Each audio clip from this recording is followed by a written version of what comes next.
જય હિન્દ બાળકો, સ્વાગત છે આપ તમામનું શ્યોમ એકેડમીના ઓનલાઈન એજ્યુકેશન પ્લેટફોર્મ પર કે જ્યાં આપણે ગુજરાત તેમજ ભારત સરકાર દ્વારા લેવાતી વિવિધ પ્રવેશ પરીક્ષા, સ્કોલરશિપ પરીક્ષાઓની તૈયારી કરીએ છીએ. જે અંતર્ગત આપણે હાલ જે ભારત સરકાર ગુજરાત સરકાર દ્વારા જે એક્ઝામ લેવાય છે જ્ઞાન સેતુ એટલે કે સીઈટી પરીક્ષામાં પર્યાવરણના ખૂબ જ ઉપયોગી એમસીક્યુ જોઈ રહ્યા છે, જેમાં આપણે 1 થી લઈ અને 19 ચેપ્ટર આપણે આની પહેલાના વિડીયોમાં પૂરા કરી લીધેલા છે. આજે આપણે ચેપ્ટર નંબર 20 જંગલો કોના અને ચેપ્ટર નંબર 21 જેવા પિતા તેવી દીકરી જોવાના છીએ. બરોબર, તો વધુ સમય ન બગાડતા આપણે શરૂ કરીએ આજનું આપણું ચેપ્ટર. બરોબર, એમાં પહેલું ચેપ્ટર કયું આપેલું છે? તો કે પહેલું આપણે જોશું 20મું પ્રકરણ, પ્રકરણ 20 જંગલો કોના. બરોબર, પહેલું પ્રશ્ન તો કે ભાઈ સૂર્યમણિ બાળકોને જંગલમાં લઈ જઈને શું શીખવતી હતી? તો કે ભાઈ સૂર્યમણિ જે બાળકોને જંગલમાં લઈ જઈ અને એ વૃક્ષો, છોડ અને પ્રાણીઓને ઓળખતા, બરોબર, એવી રીતના શીખવતી હતી. એટલે અહીંયા આપણો ઓપ્શન બી સાચો પડશે. બરોબર, ત્યારબાદનો પ્રશ્ન આપણે જોઈએ કે ભાઈ કુદુક ભાષામાં તોરંગનો અર્થ શું થાય છે? બરોબર, કુદુક ભાષા આપણે જોઈ ગયા, એમાં તોરંગનો અર્થ શું થાય છે? તો કે ભાઈ કુદુક ભાષામાં તોરંગનો અર્થ જંગલ થાય છે. બરોબર, ત્યારબાદનો પ્રશ્ન જંગલો આપણી સહિયારી બેંક છે આવું કોણ કહેતું હતું? તો કે ભાઈ સૂર્યમણિના પિતા, શંભુ ઠેકેદાર, બુધિયામાઈ કે વાસવી દીદી. બરોબર, તો આવું જે કહેવાનું હતું એ બુધિયામાઈનું હતું. બરોબર, બુધિયામાઈ કહેતી હતી કે ભાઈ જંગલો આપણી સહિયારી બેંક છે. બરોબર, સૂર્યમણિએ કોના મદદથી તોરંગ ખોલ્યું હતું? બરોબર, તો એ જાય છે અને ત્યાં પત્રકાર વાસવી દીદી મળે છે, એની સાથે મળીને એ તોરંગ કેન્દ્રની શરૂઆત કરે છે. બરોબર, ત્યારબાદનો પ્રશ્ન સૂર્યમણિના પાળેલા પોપટનું નામ શું હતું? તો આપણે જોઈ ગયા છે પાઠમાં એના પાળેલા પોપટનું નામ મિર્ચી હતું. બરોબર, એના પાળેલા પોપટનું નામ મિર્ચી હતું. ત્યારબાદનો પ્રશ્ન સૂર્યમણિ કયા આંદોલન સાથે જોડાઈ હતી? તો કે ભાઈ ચિપકો આંદોલન, ઝારખંડ જંગલ બચાવ આંદોલન, નર્મદા બચાવ આંદોલન કે ખેતી બચાવ આંદોલન. બરોબર, તો આ ચિપકો આંદોલન છે ને એ વૃક્ષો માટેનું જ થયેલું છે. બરોબર, તમને ધ્યાન હોવું જોઈએ, વૃક્ષો માટેનું જ છે. બરોબર, પણ અહીંયા આપણો જવાબ આવશે ઝારખંડ જંગલ બચાવ આંદોલનમાં એ સંકળાયેલી હતી. બરોબર, ત્યારબાદનો પ્રશ્ન જોઈએ કે ભાઈ જંગલોના હકોનો કાયદો કોના માટે છે? તો આપણે પાઠમાં જોઈ ગયા હતા કે જંગલોના હકનો કાયદો જે છે એ ઓછામાં ઓછા 25 વર્ષ જંગલમાં જે રહેલા લોકો હોય તેઓના માટે છે. બરોબર, એટલે અહીંયા આપણો ઓપ્શન બી સાચો પડશે. ચાલો, ત્યારબાદનો પ્રશ્ન મિઝોરમમાં ખેતી માટે જમીન કેવી રીતે આપવામાં આવતી? હરાજી કરીને, લોટરી કાઢીને, જે પૈસા આપે તેને કે જે તાકાતવર હોય તેને. બરોબર, તો આપણે પાઠમાં જોઈ ગયા છીએ કે મિઝોરમમાં જે લોટરી જે છે, લોટરી પદ્ધતિથી જમીન આપવામાં આવે છે. બરોબર, જમીનમાં મિઝોરમમાં જમીન માપવા માટે કયો એકમનો ઉપયોગ થાય છે? બરાબર, મિઝોરમમાં જમીન માપવા માટે તો કોઈ વીઘા, એકર, ટીન કે હેક્ટર. બરોબર, તો ત્યાં ટીનનો ઉપયોગ થાય છે. બરોબર, જોઈએ આગળ. એક ટીન જમીન એટલે શું? બરોબર, એક ટીન જમીનને કેવી રીતના માપવામાં આવે છે, તેને શું કહેવામાં આવે છે? એવો અહીંયા પ્રશ્ન પૂછેલો છે. બરોબર, તો અહીંયા ઓપ્શન એ આપેલો છે કે ભાઈ એક ટીન ભરીને માટી હોય તેટલી જમીન, કોઈ દિવસ ત્યાં ખેતી ન થાય. ત્યારબાદ જેના પર આપણે એક ટીન બીજ ઉગાડી શકીએ તેટલી જમીન. બરોબર, તો અહીંયા આપણો ઓપ્શન બી સાચો પડે કે ભાઈ જેટલી જમીન ઉપર આપણે એક ટીન બીજ ઉગાવી શકીએ તેના ઉપર આપણે એને ટીન કહેવામાં આવે છે. બરોબર, ત્યારબાદનો પ્રશ્ન મિઝોરમમાં પાક લણ્યા પછી કયું નૃત્ય કરવામાં આવે છે? બરોબર, તો એ લોકોનું જે ચેરવા નૃત્ય છે, બરોબર, ચેરવા નૃત્ય જે છે એ કરવામાં આવે છે. બરોબર, ચેરાવ નૃત્ય. બરોબર, ત્યારબાદનો પ્રશ્ન ઝૂમ કૃષિમાં એટલે કે શિફ્ટિંગ કલ્ટિવેશનમાં અનિચ્છનિત છોડ એટલે કે નિંદામણનું શું કરવામાં આવે છે? બરોબર, મૂળમાંથી ખેંચી કાઢવામાં આવે છે, કાપીને બાળી દેવામાં આવે છે, દવા છાંટવામાં આવે છે કે એમને એમ રહેવામાં? બરોબર, એને કાપીને બાળી નાખવામાં આવે છે. બરોબર, જે જમીન ઉપર આ લોકોને કૃષિ કરવી હોય, ઝૂમ કૃષિ કરવી હોય, તેના ઉપરના જે ઝાડવા હોય એ જમીન ઉપર તડકો આવે તેટલા ઝાડવા કાપી નાખવામાં આવે છે. પછી ઝાડવા, નાના છોડ બધાને જમીન ઉપર રહેવા દઈ અને બાળી નાખવામાં આવે છે અને પછી એની જે રાખ જે છે એને જમીનમાં ને જમીનમાં ભેળી નાખવામાં આવે છે, જેથી તે કુદરતી ખાતર તરીકે કામ કરે છે અને જમીન ફળદ્રુપ બનાવે છે. બરોબર, ત્યારબાદનો પ્રશ્ન સૂર્યમણિ કઈ જાતિની આદિવાસી મહિલા હતી? બરોબર, તો તે કુદુક જાતિની આદિવાસી મહિલા હતી. બરોબર, ત્યારબાદનો પ્રશ્ન ઝૂમ કૃષિમાં બાળેલા છોડની રાખનો શું ઉપયોગ થાય છે? મેં હમણાં તમને વાત કરીને ખાતર તરીકે ઉપયોગ કરવા, જેનાથી ફળદ્રુપ બને છે. બરોબર, જમીન. તો આપણો ઓપ્શન ઓપ્શન એ સાચો પડે. ઓપ્શન એ સાચો પડશે. ત્યારબાદનો પ્રશ્ન કે ભાઈ સૂર્યમણીના ગામમાં લોકો કયા વૃક્ષના પાંદડાને પતરાળા બનાવતા હતા? બરોબર, પતરાવાળા. બરોબર, એટલે આપણે અટાણે પણ વાપરીએ છીએ તો તેમાં ખાખરાના વૃક્ષનો ઉપયોગ કરવા, પાનનો વૃક્ષ કરવામાં આવે છે અને પતરાળા બનાવવામાં આવે છે કે જેમાં આપણે રોટલી અને એટલે ટૂંકમાં વાટકા અને થાળી જેવું બનાવવામાં આવે છે. તો ભાઈ જંગલોમાંથી કયા ફૂલમાંથી શરાબ કે રંગ બનાવવામાં આવે છે? બરોબર, તો જંગલમાંથી એક જ વૃક્ષ જે છે મહુડો, એમાંથી કેસરી કલર અને નિરકો એટલે કે શરાબ બનાવવામાં આવે છે. બરોબર, સૂર્યમણીએ કોલેજમાં કોની સાથે મિત્રતા કરી હતી?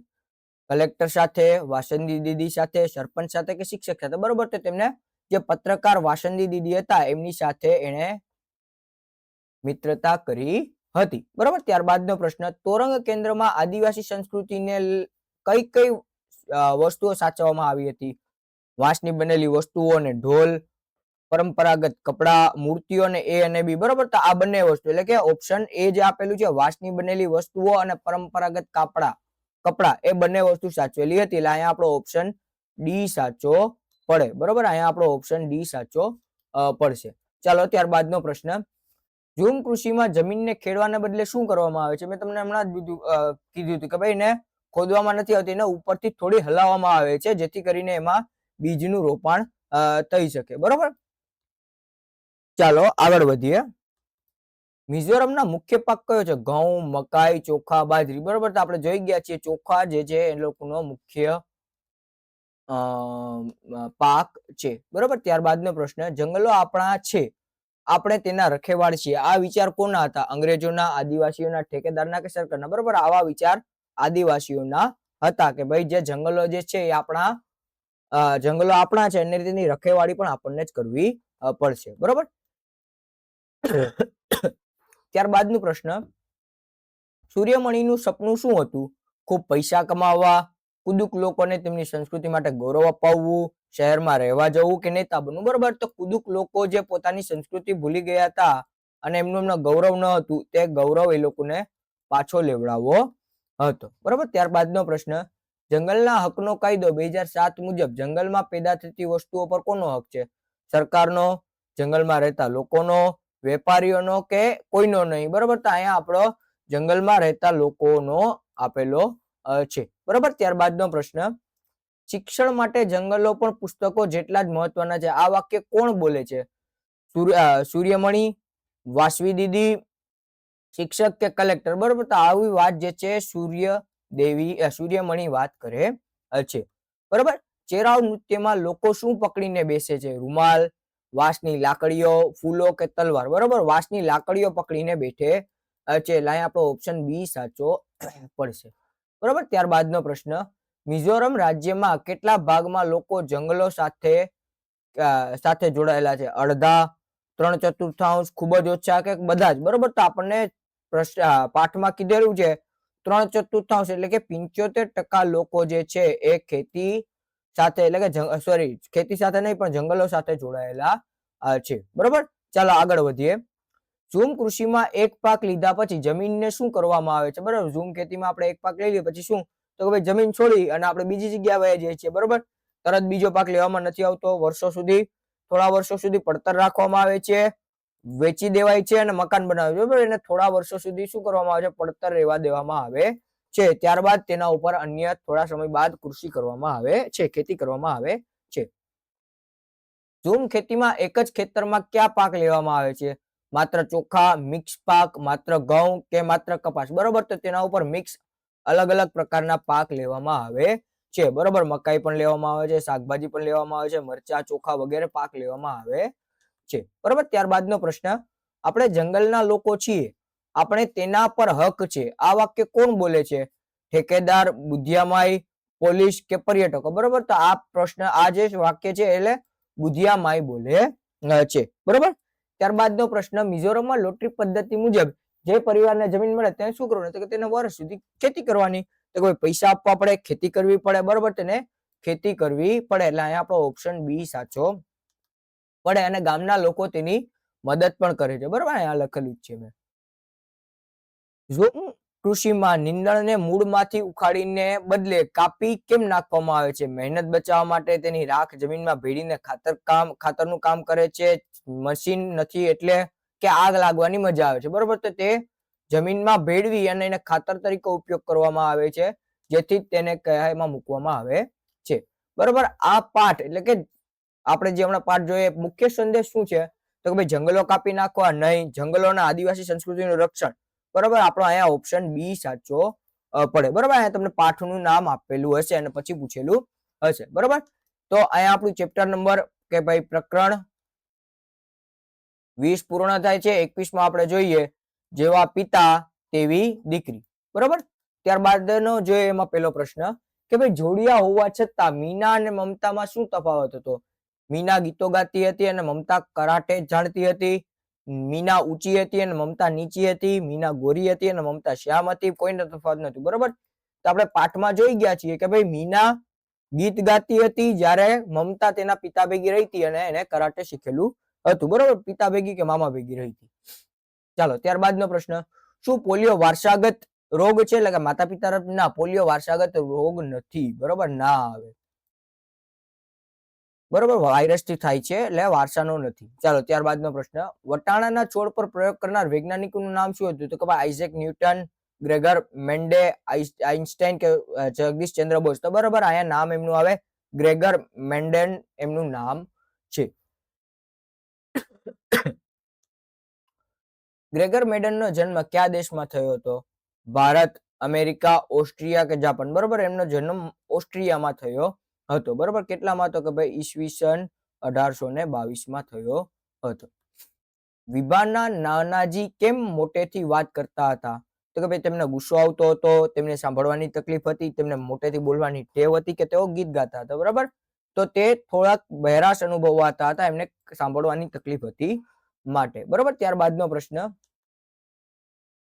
અમુક લક્ષણો જેમ કે આંખનો રંગ, વાળનો પ્રકાર, ઊંચાઈ આપણને કોના તરફથી મળે છે? શાળામાંથી, મિત્રો પાસેથી, પરિવાર તરફથી કે બજારમાંથી? બરોબર, તે આપણને પરિવાર તરફથી આવું મળે છે. બરોબર, ત્યારબાદનો પ્રશ્ન કે ભાઈ અમુક કૌશલ્યો જેમ કે ભાષા, સંગીત, રમત આપણને ક્યાંથી શીખીએ છીએ? બરોબર, ભાષા છે, સંગીત છે, આપણે બહારથી એટલે કે આપણી શાળા સ્કૂલ પાસેથી, આસપાસની પરિસ્થિતિઓ પરથી, શાળામાંથી, સ્કૂલમાં, શાળામાંથી આપણે મિત્ર વર્તુળ ભેગા રમતા હોય ત્યાંથી શીખીએ છીએ. એટલે અહીંયા આપણો ઓપ્શન આવશે જન્મથી જ આવડે છે? નહીં, આપણી આસપાસની પરિસ્થિતિઓના વાતાવરણ. બરોબર, આપણે આસપાસની જે પરિસ્થિતિ હોય છે તે પરથી જાણીએ છીએ. બરોબર, ત્યારબાદનો પ્રશ્ન આપણે જોઈએ, ગ્રેગર મેન્ડલે વટાણાના છોડમાં શું શોધ્યું? લક્ષણો જોડીના હોય છે, વટાણા લાલ રંગના હોય છે, છોડને પાણીની જરૂર નથી, વટાણા રાત્રે ઉગે છે. બરોબર, તો લક્ષણો શું હોય છે કે ભાઈ જોડીમાં હોય છે. બરોબર, ચાલો આગળ આપણે જોઈએ, ગ્રેગર મેન્ડે મઠના બગીચામાં કેટલા વર્ષ સુધી પ્રયોગ કર્યો હતો? બરોબર, તો તેને 7 વર્ષ સુધી પ્રયોગ કર્યો હતો. બરોબર, મેન્ડલેના પ્રયોગ મુજબ જે છોડના બીજ લીલા કે પીળા હોય તેમની આવનારી પેઢીના બીજના કેવા હોય? તો કે ભાઈ લીલા અને પીળા જ હોય. બરોબર, એ કેવા હોય? તો કે ભાઈ લીલા અને પીળા જ હોય છે. બરોબર, ચાલો, ભાષા, સંગીત, ગૂંથણ કે રમત ગમત જેવા કૌશલ્યો આપણે ક્યાંથી મેળવીએ છીએ? બરોબર, હમણાં જ આપણે વાત થઈ તો કે ભાઈ આપણે આજુબાજુની પરિસ્થિતિઓ પરથી શીખીએ છીએ. એટલે અહીંયા આપણો ઓપ્શન આમાં પણ સી આવશે. બરોબર, જોડિયા બાળકો કેવા હોય છે? એકદમ સમાન દેખાવના, થોડા અલગ દેખાવના, એ અને બી અને કોઈ પણ નહીં. બરોબર, એ બંને પ્રકારના હોઈ શકે, સમાન દેખાવના પણ હોઈ શકે અને થોડા અલગ દેખાવના પણ હોઈ શકે. બરોબર, એમાં એક શું કહેવાય કે એક છોકરો હોય અને એક છોકરી હોય એવું પણ બની શકે, કા બંને બોયઝ હોય કા બંને ગર્લ્સ હોય તેવું પણ બની શકે છે. ત્યારબાદનો પ્રશ્ન, આ પાઠ આપણને શું શીખવે છે? કે બધું જ નસીબ છે કે આપણા અમુક લક્ષણો વારસામાં મળે છે, જ્યારે અમુક લક્ષણો મહેનત મેળવીને કરીએ છીએ? બરોબર, તો ઓપ્શન બી આપણને કે ભાઈ અમુક લક્ષણો આપણે વારસામાંથી મળે છે, જ્યારે અમુક લક્ષણો આપણે મહેનત કરીને કેળવીએ છીએ. બરોબર, પોલિયો શેનાથી ફેલાતો રોગ છે? વારસાગતથી, વાયરસથી, બેક્ટેરિયાથી કે ગંદકીથી? બરોબર, તો પોલિયો જે છે એ વાયરસથી ફેલાતો રોગ છે. બરોબર, સરકાર દ્વારા બાળકોને પોલિયોથી બચવા માટે જે અભિયાન ચલાવવામાં આવે છે તેને શું કહે છે? તો કે ભાઈ એને પલ્સ પોલિયો પ્રોગ્રામ કહે છે. બરોબર, એને શું કહે છે? Pulse polio. બરોબર, જો માતા પિતા બંનેમાંથી કોઈ એકને પોલિયો હોય તો શું બાળકને પોલિયો થાય જ? હા, ચોક્કસ થાય. ના, તે જરૂરી નથી. કહી ન શકાય અને 50% શક્યતા. બરોબર? ના, તે જરૂરી નથી. બરોબર? એવું જરૂરી નથી કે થઈ શકે કે ન થઈ શકે. બરોબર? તો અહીંયા આપણું ચેપ્ટર નંબર પાઠ આપણે 1 થી 21 પૂર્ણ કર્યા. આના પછીના હવે આપણને 22 અને 23 બે પાઠ જોવાના છે અને શનિવારે તમારી એક્ઝામ છે એટલે આવતીકાલે અપલોડ થઈ જશે વિડીયો. જોઈ લેજો જેથી કરીને તમારે પર્યાવરણના કોઈ પણ પ્રશ્ન બાકી રહી જાય નહીં. બરોબર? અહીંયા આપણે ચેપ્ટર પૂરું કરીએ છીએ. બરોબર? જો વિડીયો ગમે તો લાઈક કરી શેર કરજો અને સબસ્ક્રાઇબ કરવાનું ભૂલતા નહીં. મળીએ નવા વિડીયોમાં. ત્યાં સુધી મને રજા આપો. અસ્તુ. જય હિન્દ, જય ભારત, જય જય ગરવી ગુજરાત.